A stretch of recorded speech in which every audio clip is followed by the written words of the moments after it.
21,600 minutes. How many?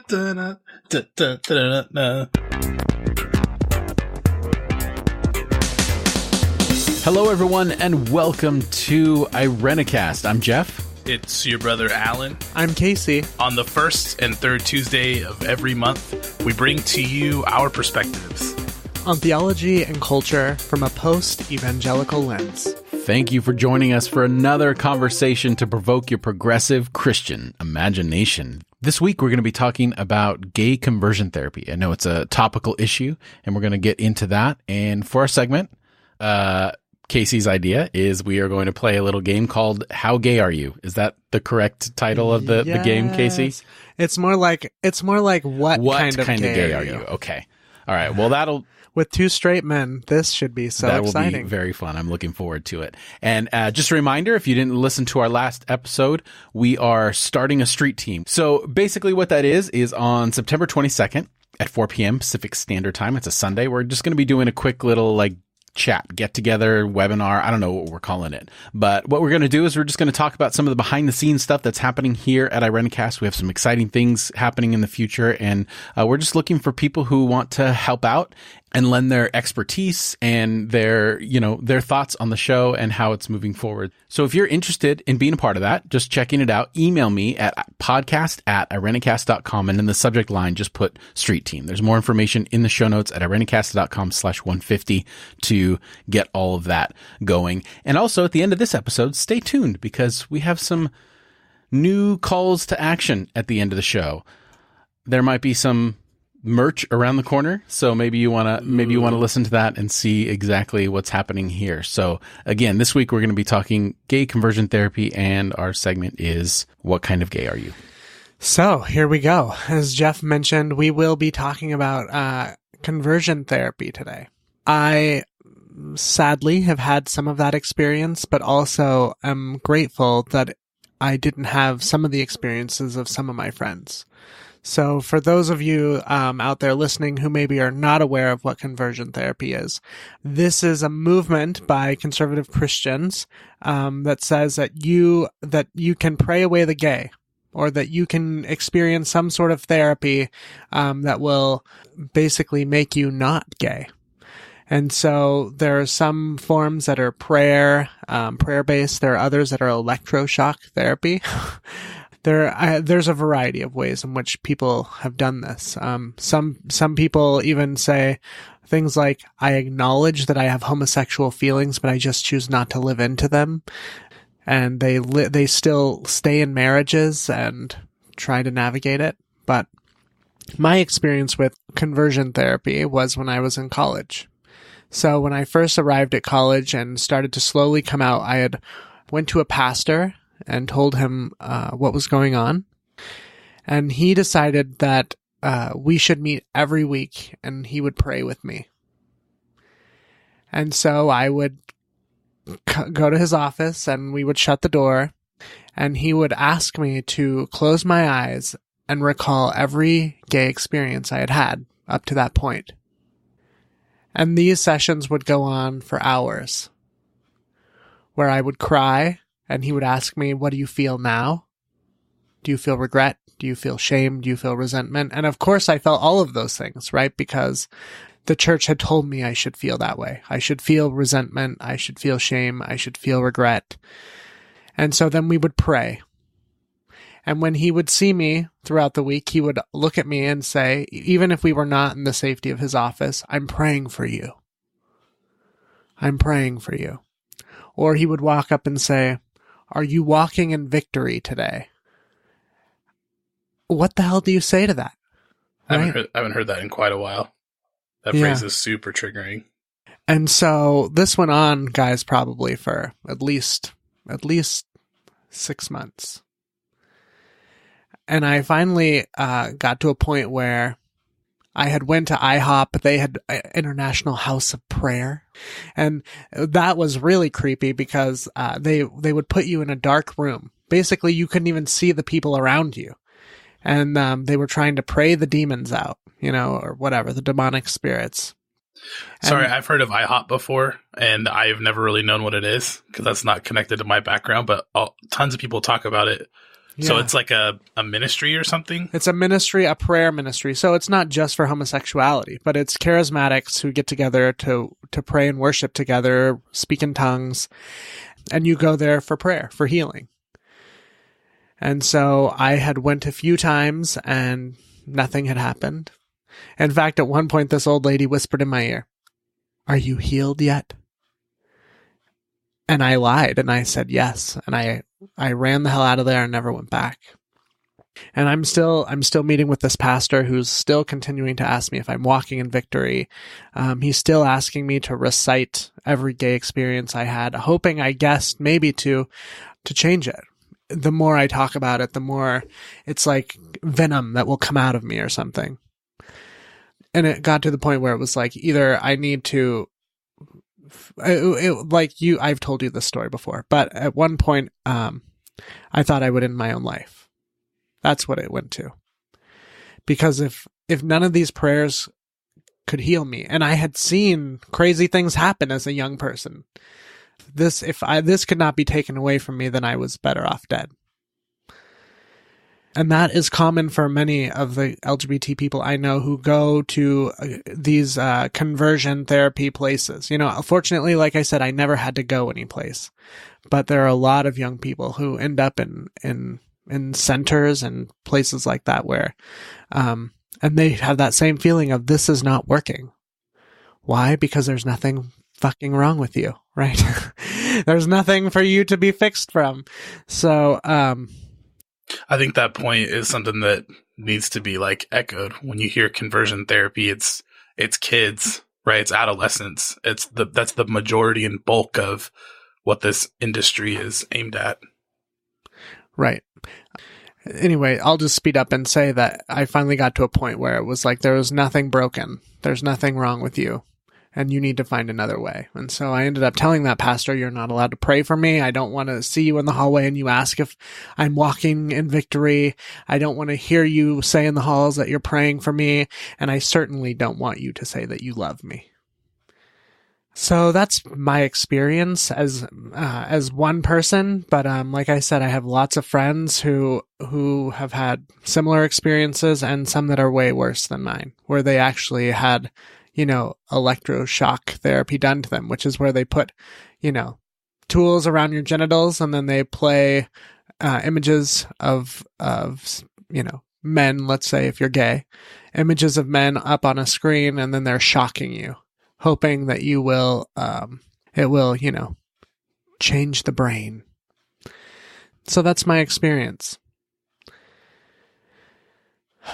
I'm wondering for you guys, I mean, I'm just looking at both of your faces and you look so sad. It's so horrifying. Before we move on to some of the questions, the conversation, I mean, just hearing that, what does it feel like for you just to bear witness?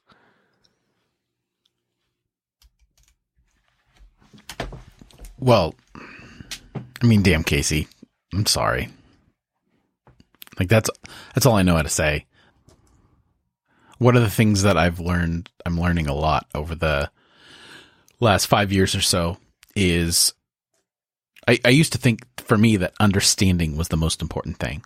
So trying to hear a story like yours and feel like, where have I experienced a little bit of that in my life so that I can relate?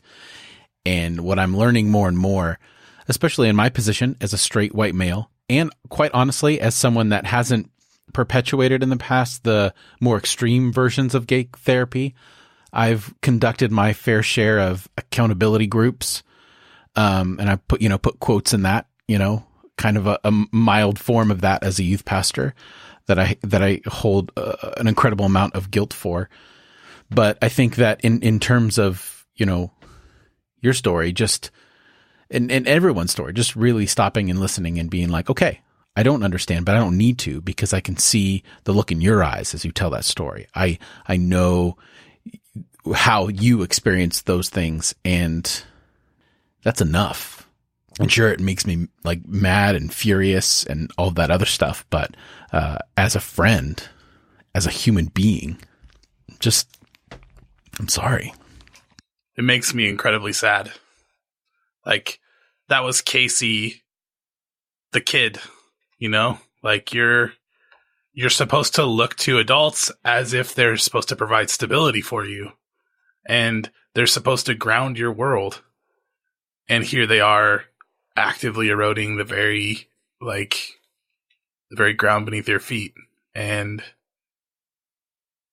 it's just hard for me to see that, I guess, and to see it done to people I love and people I've known. It's just hard. Because, I mean, we all think that there's something wrong with us when we're kids, right? We're looking for someone to be like, no, this, you know, you're not too far out of the human experience to be considered like worthy to belong. And here you have an entire group of adults that are actively eroding your confidence in just being a human being. And that's hard. Yeah. I think, you know, Alan, you were talking earlier about young people, you know, that the market is to young people. But it would be helpful to know that where this comes out of was actually around the rise of the AIDS epidemic.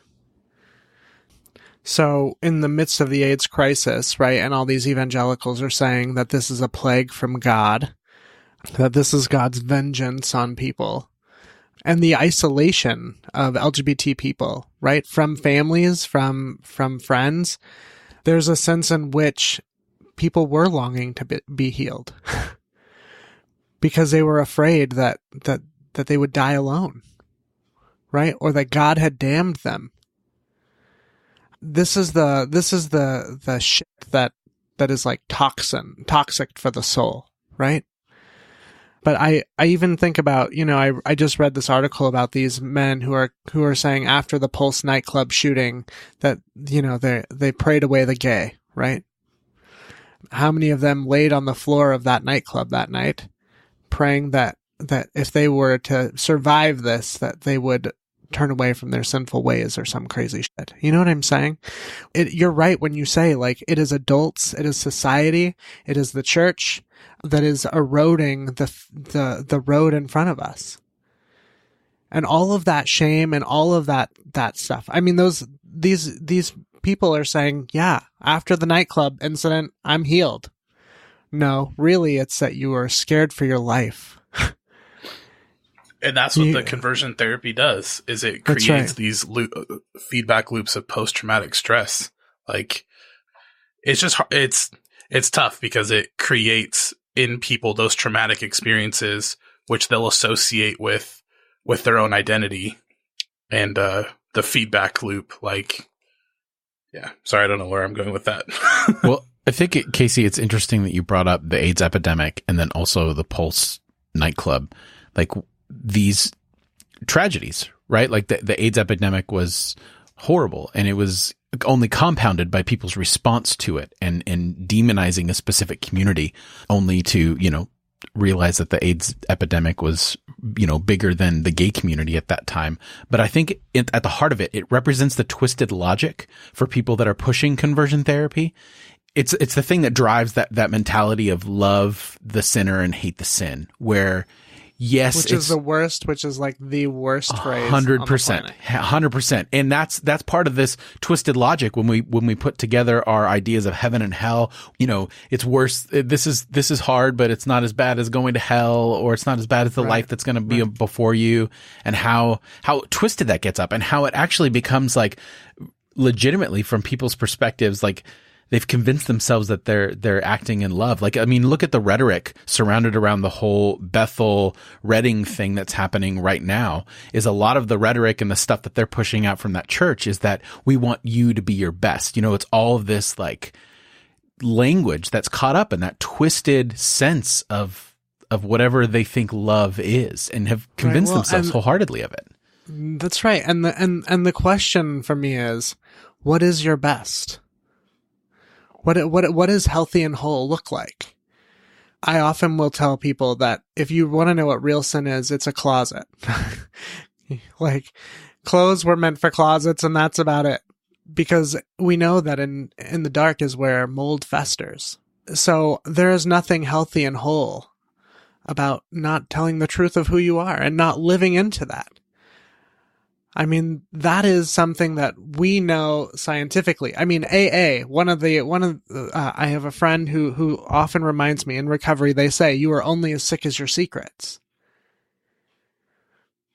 And when you are continuing to live in the closet, or when you are, I know, I mean, I remember being like, going through this with repeating these stories over and over again, and walking out of there and not feeling any different. But having to lie and be like, yeah, maybe I'm feeling better this week. What was there to feel better about? Like, what was broken about these experiences? The only thing that was broken was the shame that was imposed upon me. And I think that that's true for so many people, not just those of us who are LGBT. So many of our first sexual experiences come with so much shame and trauma because of the stuff that we were told about our bodies and sex.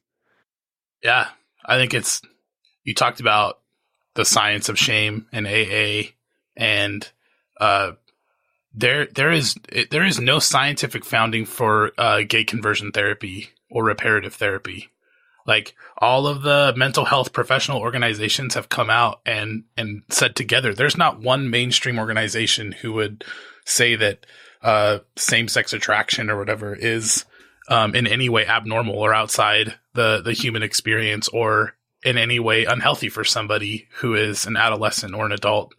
And the AIDS epidemic definitely, like, solidified a lot of this conversation in the national psyche, but it's a pretty old thing, right? Like, psychology way back when used to classify things in the DSM, and that has changed over time. But the crap is that we haven't been freed from all of the pseudoscience. That's the problem. Gay LGBT people prior to the AIDS epidemic, I mean, yeah, they were doing conversion therapy, but many LGBT people were locked away. They were put in insane asylums. They had lobotomies done. I mean, I just read that Freud, he said that, like, he considered it a mental disorder, right? But by the time he was older, he reversed his position. And he was like, no, it's not. Like, he had gone through, and even that far back, but people continued with this idea that somehow that's like an aberration. I feel like we could talk about this from an industry perspective and from a legal perspective and a scientific perspective. But the truth is, Casey, it comes down to personal experiences like yours, right? Like, that's right. I mean, 20,000 teenagers will experience conversion therapy in a year. So that's where I first heard about conversion therapy. I was talking to a mental health professional in 2011, 2012, and they told me on the side that they were really worried about California because Jerry Brown was going to pass a law that banned gay conversion therapy for minors. If you were a child in California, you were not allowed to be put into one of those programs. And this mental health professional was telling me, Alan, I'm really worried. How am I going to continue to do this in my practice if somebody does come to me with a child? And in that, I was like, well, what is this? And I, like, started to think about, like, the bigger picture in it. But even though California has outlawed it, and there's 18 states now that have outlawed gay conversion therapy for minors in the United States, these mental health professionals, so it's not just like churches, right, in their basements with pastors. It's also like health professionals, counselors, people who are licensed or not licensed, people all over the place have been doing reparative therapy and conversion therapy, and they're getting away with it because they articulate what they do differently. Like the founder of reparative therapy, I forgot his name. He who's been doing this for like 30 years. He said that even though those laws were passed, like, you can't quote unquote change anyone. Therapy, you're not changing anyone. So this laws don't impact what he does. And he still practices in California with therapists and licensed people working on children, and they're getting away with it. And like you just said, how many kids are going to be at risk because of this stuff? Right. Right. And, I deal with LGBT teens all the time whose parents say things like, well, there's this place, or there was talk to this pastor who identifies as lesbian, but just doesn't, they don't act on it. I love that. They don't act on it as if acting is the problem. You have to act gay instead of you just are, right? I mean, this is ridiculous. Well, it's that undercurrent of ignorance. Like, and admittedly so, I remember being in that place, assuming what it was to be gay, assuming what it was to be confused. And I put that in quote, to be quote unquote confused about your gender, and really falling into that. And I think it goes back to what Alan was saying too. And the catalyst for this conversation is its personal experience, is really hearing and listening and taking at face value what people say and how they experience the world, and not try to convince them that they're wrong or they're in a bad place because it doesn't fit whatever worldview you've constructed. I mean, none of us were on the episode with Linda K. Klein that Bonnie did, but it's interesting to me when we talk about purity culture, how it was framed for certain people, right? Clearly, purity culture had its impact on women in the way that it presented them as subservient and always responsible for everyone else's sexuality or temptation or whatever. And I can't imagine how that affected gay students, you know, and how, because I remember how it was presented to me. How it was presented to me is that when you do this, you're living into your purpose. You're a protector. You're a warrior. You go out there and you do that. And when I fell and messed up, it was always, I felt a lot of guilt and shame. But the rhetoric when I messed up was, you know, like, why do we fall? So we can get back up again, right? It was posed in like a superhero thing, where those struggles that I went through was framed as, well, that's going to make you stronger and move forward. So I had this reason to move forward, but to be presented in another way, where I can't imagine, like, Casey, how was those things framed for you when you were presented with those talks growing up in high school? Right. So, you all have heard me say before, Jesus was my beard, right? So I had a purity ring, and I just dated Jesus all 4 years of high school. I knew that me dating a girl would just never work. That would never work out. And so I just devoted myself to my faith, but I was definitely every teenage boy in my youth group's accountability buddy, you know? Because they had to, you know, that's the bizarre shit that we had to do, right? We had to go tell adults or other teens about our masturbatory ways, right? As a way of cleansing. It wasn't just your church. Like, you and I are the same age. I did the same thing. I had a group of men, of young boys who had to get together and talk about what they did, when they did it, how they did it, with people who were older than us. And that's like, I mean, never missed those meetings. You really, you know what? But you posted. That's fascinating recently. to me. I was never in a situation where specifics were required. In fact, in all the situations that I was in, it was always you avoid specifics and you just use the general terms of like that. No. When you guys say that, like, it creeps me out because it feels like that creepy. Person is not asking specifics for any other reason, but because they're so repressed that they need a release by hearing that stuff. It's really creepy to me. It's interesting that both of you had that same experience. Part of the idea is that, you know, you bring it out from hiding so you can expose it and work through it. And that's what conversion therapy is about, is like recounting everything that has happened. And so you can somehow reframe it and deal with it.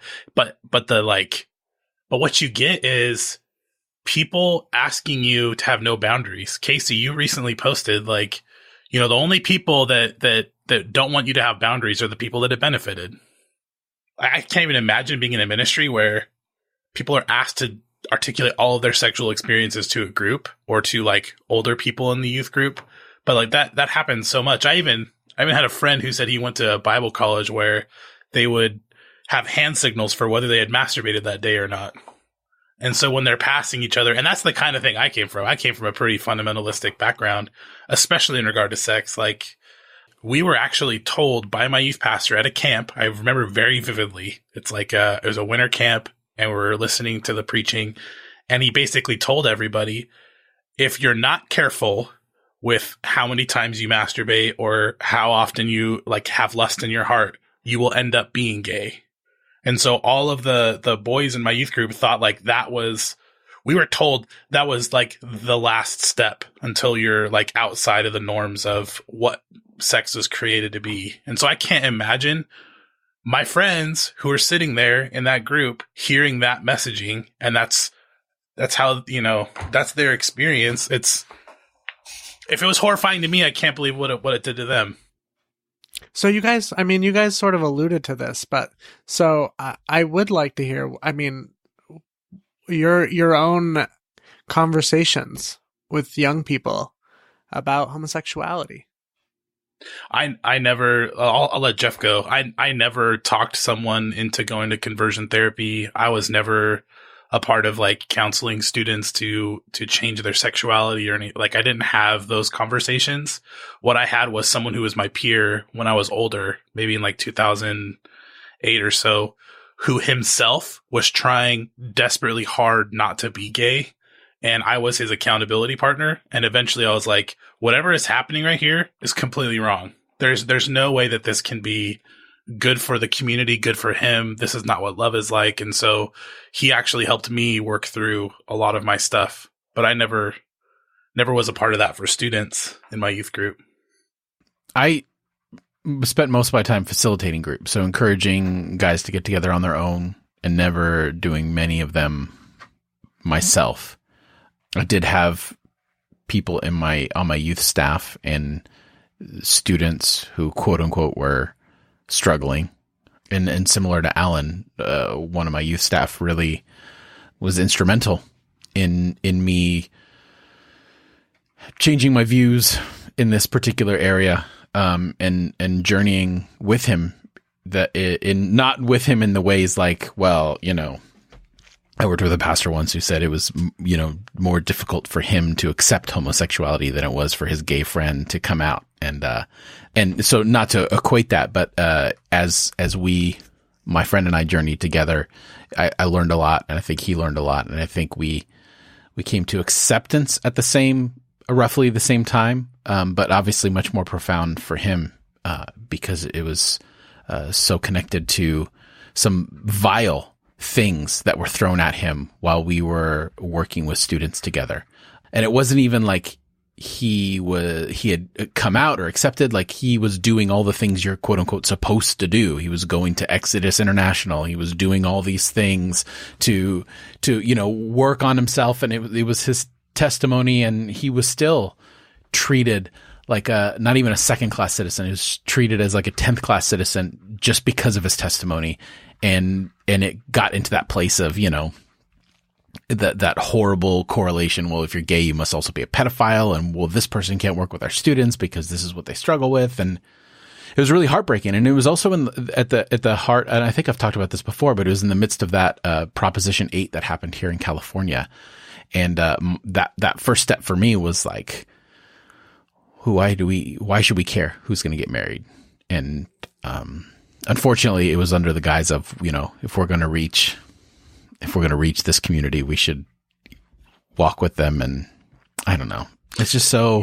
The thing that makes me the most upset about that, those are the same people who will say, look, when you choose, quote unquote, choose to be gay, you're more likely to be disconnected from people, or, have like suffer the depression and be exposed to things like suicide but they're the same people who are excommunicating people from their lives, from their families, from their communities. That's and right. It's like that. If you want to talk about pseudoscience, that's pseudoscience. Your correlation does not equal causation. In fact, it's the very teachings and theology that you espouse and what you do to the people that you supposedly love that causes them to be disconnected and ashamed and have no community.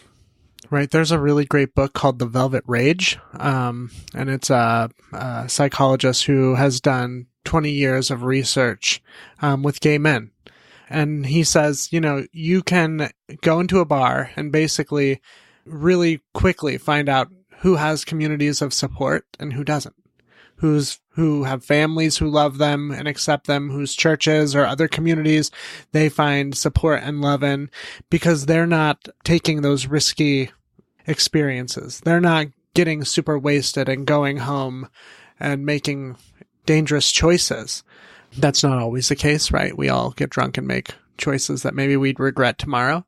But his real point is, it's not that they are lonely because they are gay. It's they are gay. And because of that, there's culture, a society that has left them in the margins. It's never been safe to be gay in our country. That's like, right. That's right. Ever. And so rage or shame is the default for most gay men. Rage or shame. And they will play those out. I highly recommend the book for anybody who's reading who might be interested. What's it called? The Velvet Rage. But it's true. I mean, in my own life, my standard for the men I was dating changed when my parents became accepting. Because then I felt accountable, like I had to bring someone home worth bringing home. For so much of my early years of dating, I dated closeted men. And men who just weren't going anywhere in life. Because I didn't feel responsible to my family, because they didn't care. They were pretty clear that they didn't want to know the men I was dating. All I had to do was have sex with them and bring them to my friends. And my friends would love me no matter what, you know? And when my mom stepped in and began to say, "Who are you dating?" So I've made some interesting dating choices, and it really changed when my family showed up in my life and my church. You know, I was a part of the UCC by then when I really started dating, and it made a big difference because I had to I had people that I was accountable to. What do you think it is, in the sense that, like, one of the common threads that I always experienced, especially when it came to parents whose kids came out, is that I can't go to their wedding, or I can't do that because I can't let them know that I support what they do. Like, I don't understand where we got to a point where we feel as though people need our permission to do something, or like doing something like that is going to bring them, quote unquote, into the fold. I think I've said that a lot this episode, quote unquote, because I don't want, but it's like, where do we, like, what is that? Why is it so important for things to have our approval or not have our approval?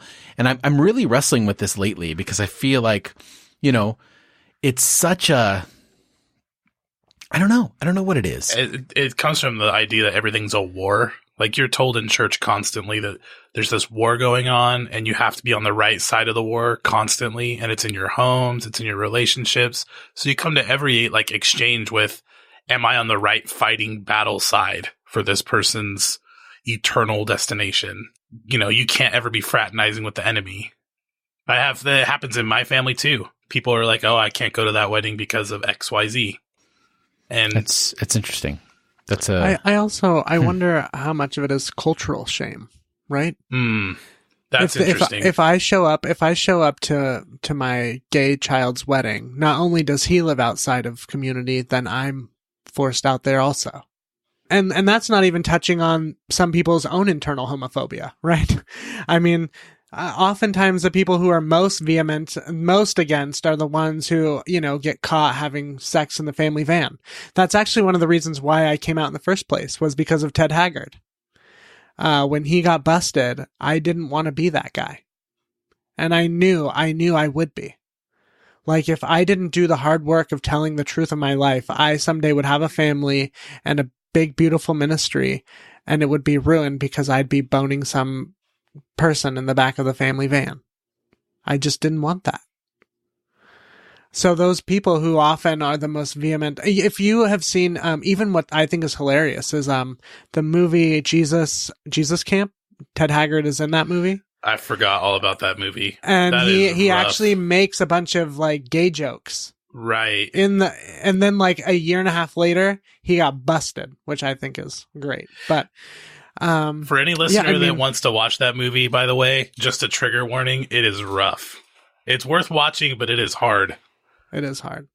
So yeah, I would say it's facing the idea that you too could be put outside of community, or you too would have to deal with your own internal homophobia.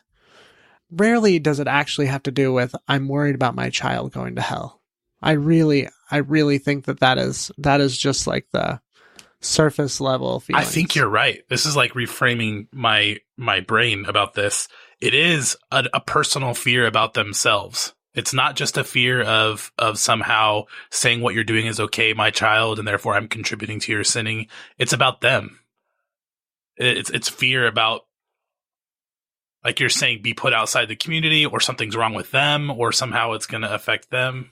I certainly feel like that's definitely true for people who hold on, like get to the point where they actually disown their children. But then I feel like there are people, and just from my experience, that there are people who genuinely feel that, you know, they don't want their kid to go to hell. And those are the ones that tend to change their minds pretty quickly when they get to a place and they're like, you know what? Nope, that was wrong. And I think that that's where it comes to the leadership of churches and their responsibility, because I think that those people have power over the general audiences of their church in a lot of ways. And that even to put people in a place where even for a moment they're not supportive of their children is, you know, what does Jesus say about that? You know, tie a stone around your neck and, you know, throw yourself into the ocean. And that's why people need to keep like talking to their churches and to those families and telling them conversion therapy is dangerous. Conversion therapy is dangerous. And they need to remind people like, you're not actually looking out for your kid. And maybe they'll listen and maybe they'll look at the research. Kid. Yeah. You are potentially killing your child. And not just that, it's illegal in 18 different states. So if you're a listener and you come across a child who's experiencing that, that's not legal because it is putting them at risk. Well, I think it should be even more explicit than that in terms of people who, because I know a lot of people who are in churches who are very clear about their stance on the LGBTQ community. And it's not just saying conversion therapy is bad. It's that this theology is bad. Like, because they'll just find a new way to emotionally torture someone that isn't like an official program or whatever. I mean, there's all kinds of forms of abuse. And conversion therapy, unfortunately, takes a violent turn a lot of the time, but it can still be emotional and manipulative and verbal in a lot of ways without even putting it in an official setting. Like a sermon against homosexuality is a form of conversion therapy as far as I'm concerned. That's right. Absolutely. Right. Neglect. I mean, right. I hear lots of stories. I hear lots of stories from young people all the time who they're outed or they come out and their parents immediately the relationship changes in dramatic ways. And these young people are not just ostracized and kicked out of their church communities. They're living in homes where they basically are living alone. They have been shut out from the emotional connection to their parents. I mean, this is why, you know, I went to the Rockland School Board meeting, right? Why I was in the advocate for that this summer, because I was saying, look, if church is not safe, if home is not safe, the only other place where young people have a chance to survive, to hear a different message, is school. Yeah, we had the Sacramento. I can't remember what the group is. KC. There's a community group in Sacramento. PFLAG.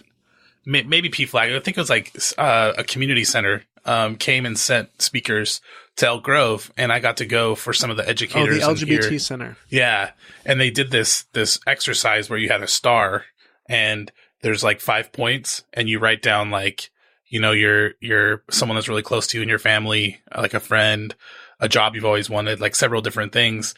And then everybody's coming out experience is different, right? And you sacrifice all these different things, and maybe you don't get this point, but you have another one. And as we're folding in, I'm like, oh my God, if there's one safe person in a student's life who is coming out and in the process of that in adolescence, that relationship, like, it makes me sad because like that relationship's so important, right? That's right. And it changes the quality of that relationship. It like, I don't know. It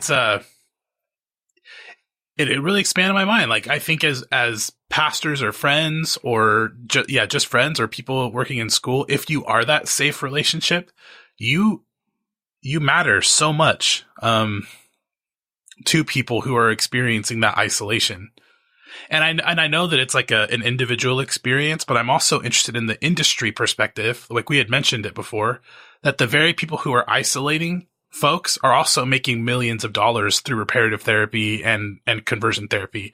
There's a giant industry built around it, and Bethel has made it worldwide now, like to a new extent that it hasn't been before, with their changed movement, where they're creating communities of people who have gone through the reparative process or whatever and have these testimonies of being healed. And so they're trying to cultivate like a positive spin on it and these communities of support for people who are, you know, trying to pull people in around the world. And the thing is that they'll blur the lines between kids and adults. And I know it's bad for adults too, but you can do what you want with your life.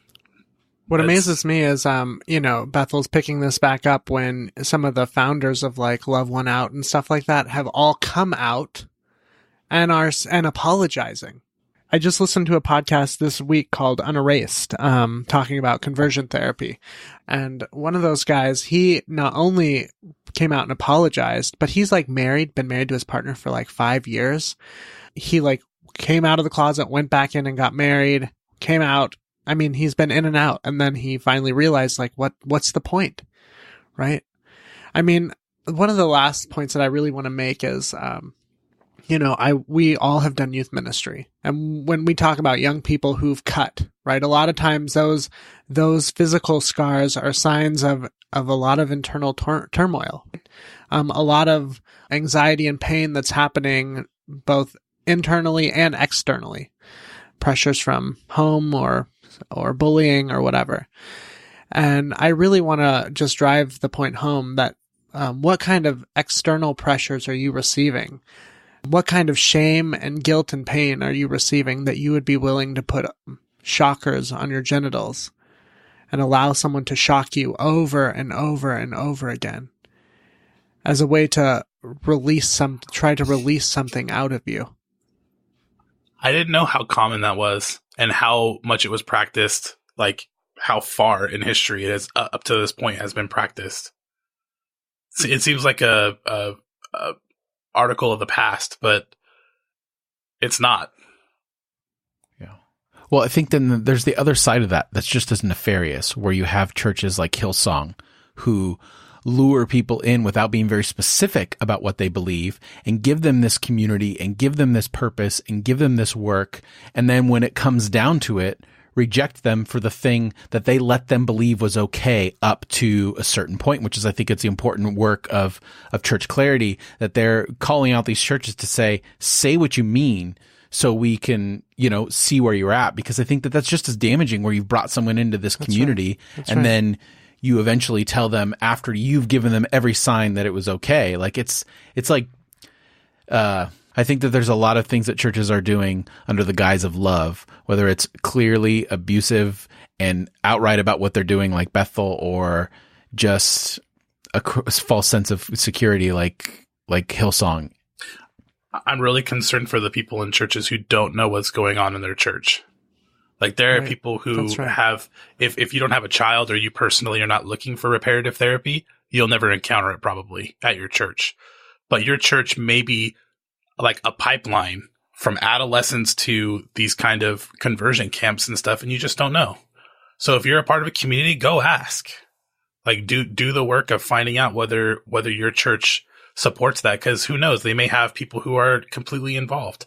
It's the same thing with like, what was that thing back in the day, Raising Kids God's Way, which is like this basically extremely unhealthy, illegal, like torturous way of raising children. And come to think of it, wow, I'm in a church that some people practice this and are giving it out from a public. Anyway, I'm interested in educating and helping people discover what conversion therapy is, and then to find out whether or not they're associated with it without even knowing. And hold their churches accountable. Mm-hmm. Right. Or get the hell out. Right, exactly. Because that tithing says more than anything. Right. Yeah. I mean, that, you guys know where I am in the community I serve. And I can't tell you how many LGBT people have showed up in my church and said, I've been invited by neighbors to these big fancy churches. And then I call the next day and say, hey, would I be welcome there? And they will say, absolutely. You and your family would be totally welcome. Oh, great.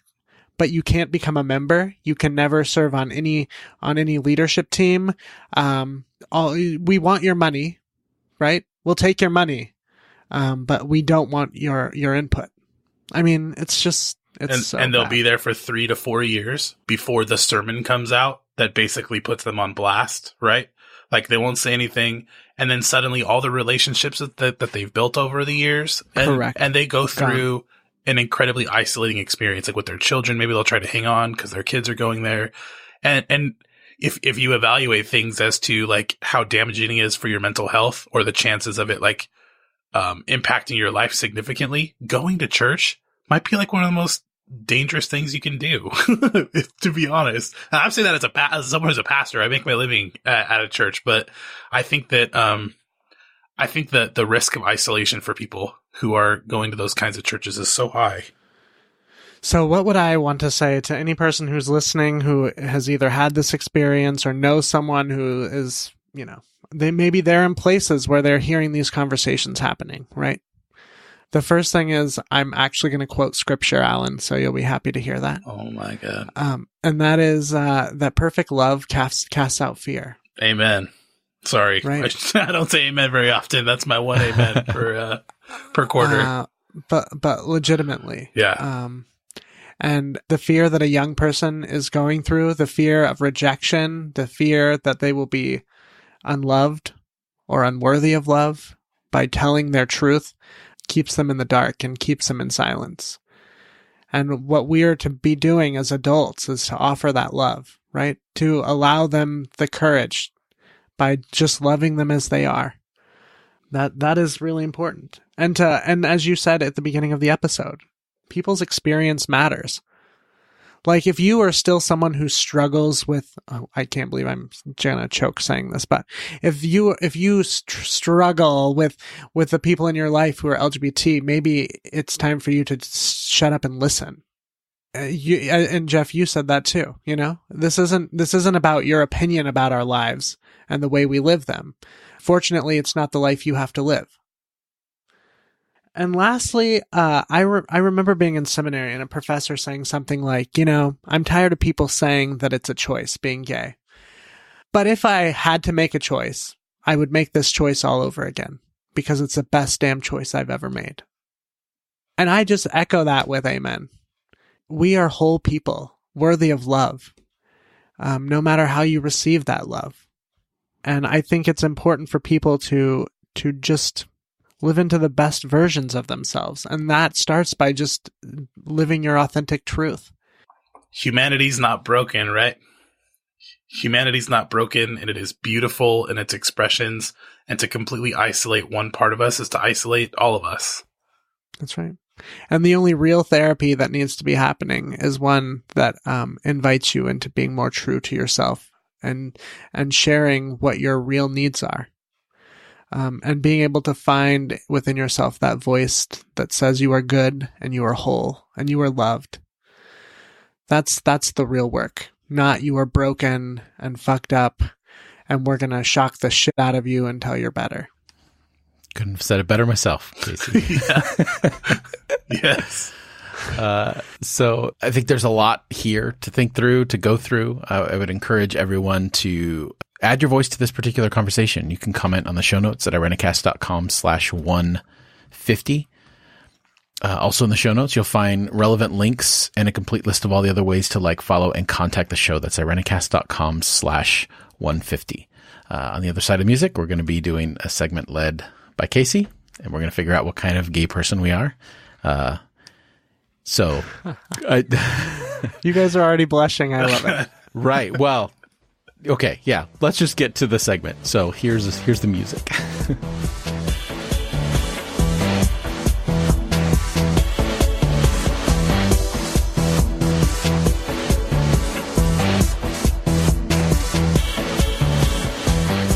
So, as we mentioned before the music, this is a segment that Casey said that we are already blushing for. And I just want to say, and I know that this is this is not for homophobic reasons that we're blushing about this, is that we're genuinely concerned as straight white. Well, I don't want to speak for Alan, but I'm genuinely concerned as a straight white male that I am coming off as insensitive, but I'm trusting my good friend. This was my idea. I know. This was my idea. I know. And I think it would be good for each of you to know what kind of gay you would be. Okay. All right. This is something you can share when you are with friends at Red Robin. You can just say, "Do you know what kind of gay you are?" And they'll say, "I never thought of that." And it opens up for a whole conversation. Casey, you had me at Red Robin, so I'm ready. There you go. So join the conversation. I'm gonna serve up some clucks and fries, and let's do this. All right. So did you take your test? I'm doing it right now, I guess. Okay. Oh, So I thought it's you the were going one to that guide us you through the link- test. I thought you were going to. Oh, and then I'm going to read. Oh, my and then I'm Lord. going to read it for you. I thought it was going to be a surprise. revealing of me. I didn't do the test. I thought you were going to read us, like you were going to ask the question, enter it in, and then tell me, like instruct me. Oh. You were going to be I think my. we're doing it at the same time. You should pull it up, Jeff. I think we all three should Yeah. be looking at this. This is I great. agree. And you should leave all of this in. So let's go to this website. You go to the first question, and then Casey can read the question for us. And we'll put it in the show notes if anyone's interested at irenicast.com/150. 150, by the way. Did we acknowledge Hey, that this is 150 episodes of Irenicast? I mean, That's a lot of talking. that's a milestone right there. For some of us. I love For it. some of us. For some of us, more than others. Okay, so here we go. Okay, so Choose- it says so- let's start, so- right? So I click let's start. That's right. Yeah. Yep. Okay. Choose the personality that best describes you. So which one are you, Jeff? Well, you should give us the options. Okay. So the It's listeners can hear. rebellious, submissive, passive, uptight, bitchy, emotional, dominant, or inspirational. Okay. I think I got this. Do you want me to say it out loud? Yeah, click on your. But I okay. want to hear your answers too. I'm I clicking don't on know rebellious. What my answer would be, Jeff. Yeah, you're rebellious. I'm either emotional or dominant. I'm gonna go with emotional. Yeah, good call. Okay. I agree. So Don't this say week- yeah, good call. How dare you? Family doesn't Alan, get a I was pass on really this. hoping for Dom, bro. Really? That's a gay so term. when I'm Dom, unhealthy, right? dominant. I go to the Enneagram 8. I could be like that. So you're an but- unhealthy top. Is that what you're saying? Wow. There are Dom bottoms also. Jeff. No, I'm Um, definitely emotional. So I had a teenager this week tell me that I was very inspirational, so I went with inspirational. You are inspirational. You are Casey. inspirational, Casey. That's a good Absolutely. one. I thank you. I appreciate that.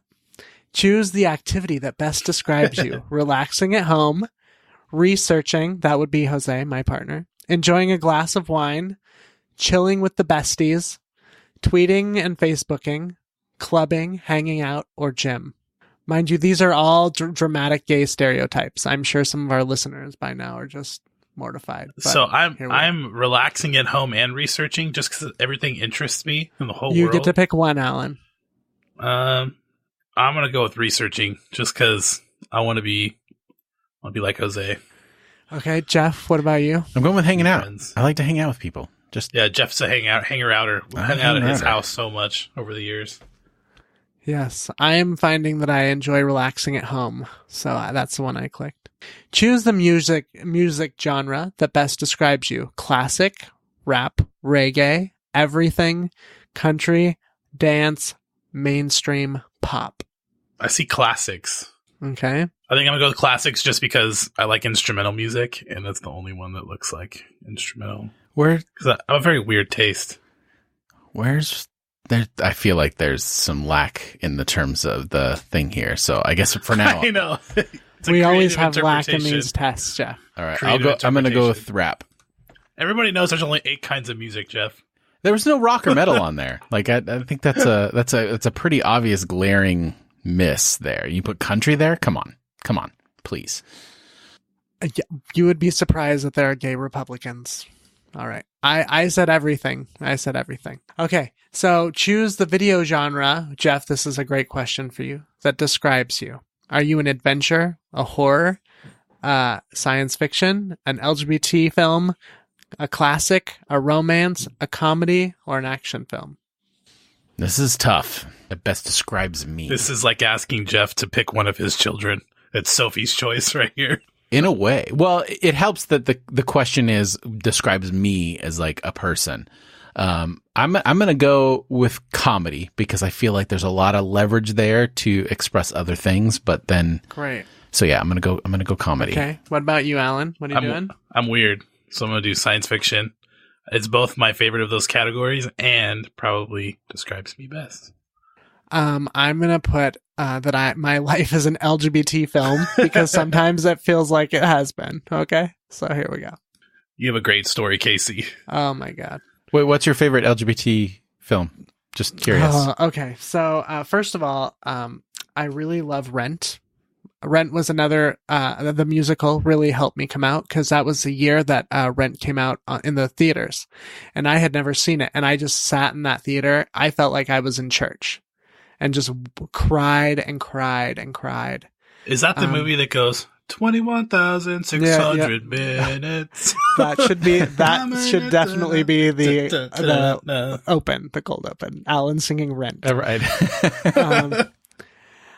Yeah, but the very first gay film that I ever saw was when I was in high school, and it was called Latter Days. It's very sensual, but it's about a Mormon missionary who is on his mission in Los Angeles and realizes he's gay. Wow. And he goes through electroshock therapy. You could put it in the show notes. It's a very powerful film. It can be graphic, but it's worth watching. We'll definitely put that in the show notes. Check it out. Choose the drink that best describes you.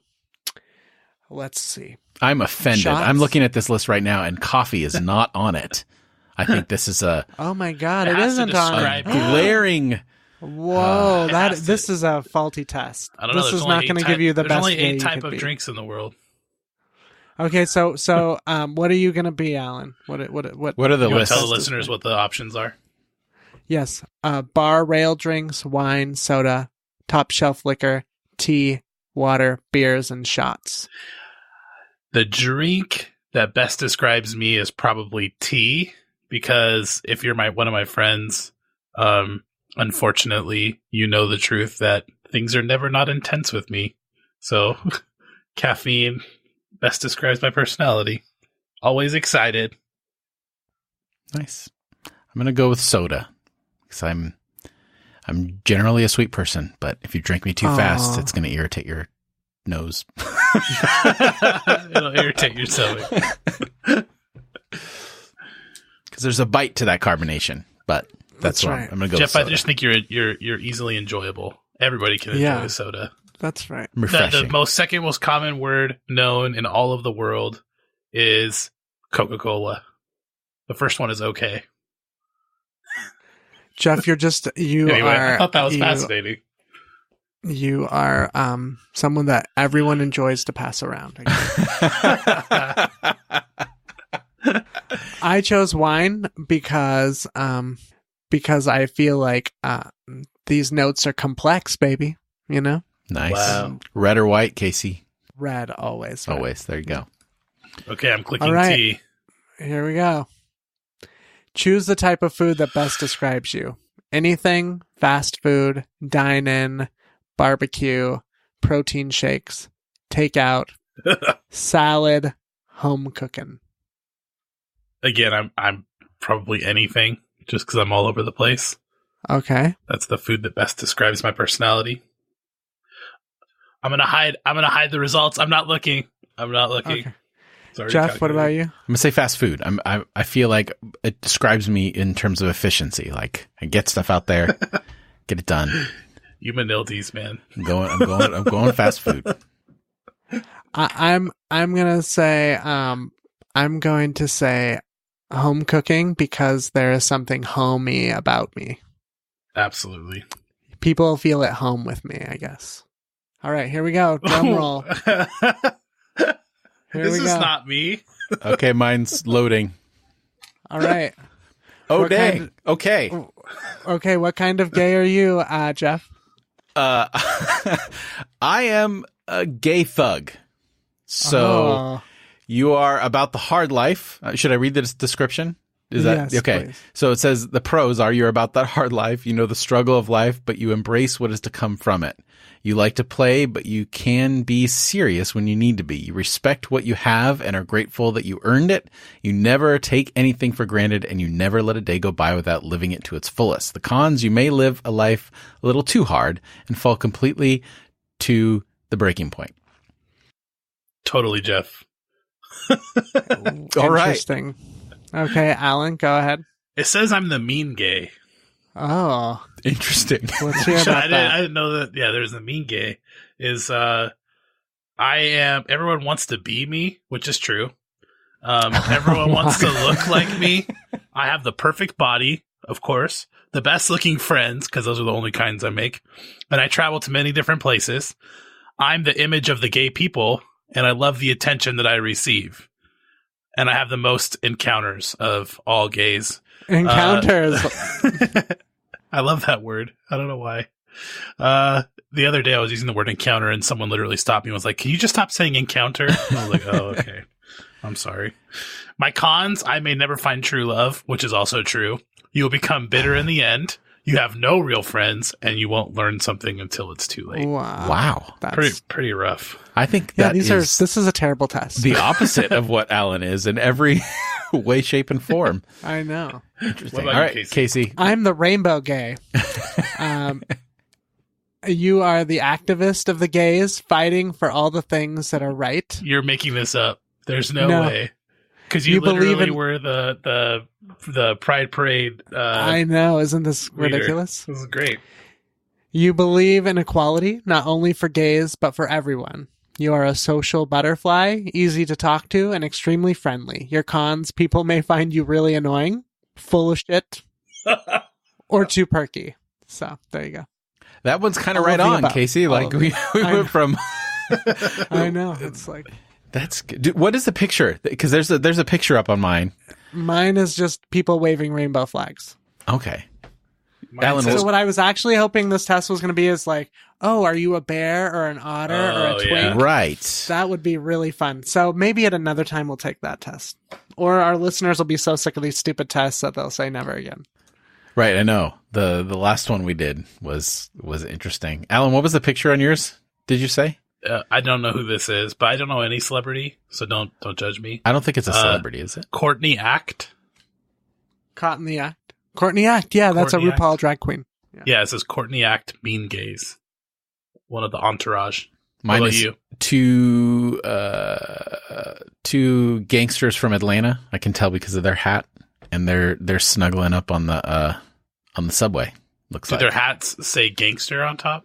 no, I mean, or but like gangster they on their got hat? saggy jeans, oversized shirts, hat turned to the side. They got their Okay, bling on. I do have to say one thing. One of my favorite things about evangelicals, there's not many these days, is how they portray like sinners. There's like graffiti on the wall, and there's like someone sagging their pants, or someone has a tattoo.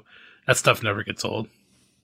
Funny. That is a term though. I would say that so thug is sort of like that's like a racist term, right? And, yes, totally. it is. And it's something to acknowledge that, there's an opportunity here to talk about the LGBT community and their deep connection to racism and transphobia. The white cisgendered gay men have a lot of work to do. Also, that is a whole nother episode that I would love to do. You should definitely do that. Including, I want to do another episode on coming out as a spiritual practice. So if people are interested in hearing about that, let us know. Let us know. And with that, that'll do it for us this week. If you found value in our show and would like to support us, check us out at irenicast.com/support. There you'll find all kinds of new ways to support the show, including a brand new PayPal link that we have. If you feel like we brought value to your life and you would like to donate a little bit, we will always offer this show for free. However, it is not free to put it on. We pay for hosting and all that kind of stuff. So if you'd like to support us, that'd be great. There's also on that page a link to our Amazon affiliate link. So next time you're going to go shop through Amazon, go ahead and click on that and it'll take you right to Amazon and just shop as usual. And we'll receive a small portion of that. And then finally, we have a store.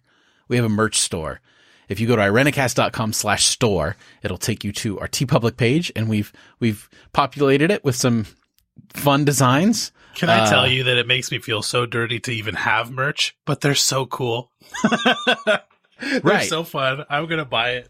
And I agree. Like, I think this is uncomfortable for all of us in a certain way. Like, we're not, we have a lot of things going on in behind the scenes, but we just think it's fun. And You should buy my merch. Right. We've heard so many great things from so many of you listeners that are listening, and how encouraging you've been to us for being encouraging to you.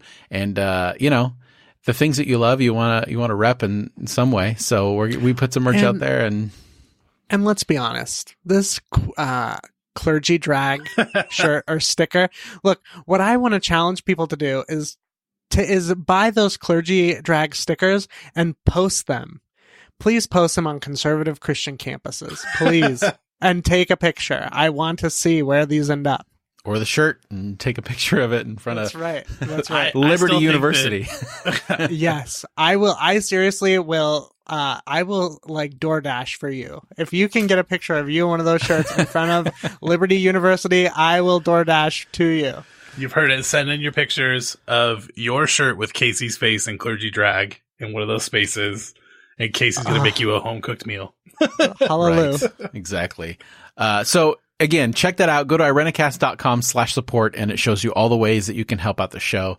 But we're still going to do the show. We still love all our listeners. And if you don't want to do any of that, just keep listening. Subscribe to the show and never miss an episode. We're available on all major podcasting platforms, Apple Podcasts, Spotify, Stitcher, Google Podcasts, Pandora, and so many more. And while you're there, if the platform allows it, leave a rating and or review. We're always looking for more and more ways to hear from you about the show. So yeah, check that out. We have some cool stuff there. You'll be seeing it a little bit more on our Facebook page. We'll kind of let you know what's going on. And don't forget to email us if you want to be a part of the street team and find out what that's about at podcast@irenicast.com. So for this week, I'm Jeff.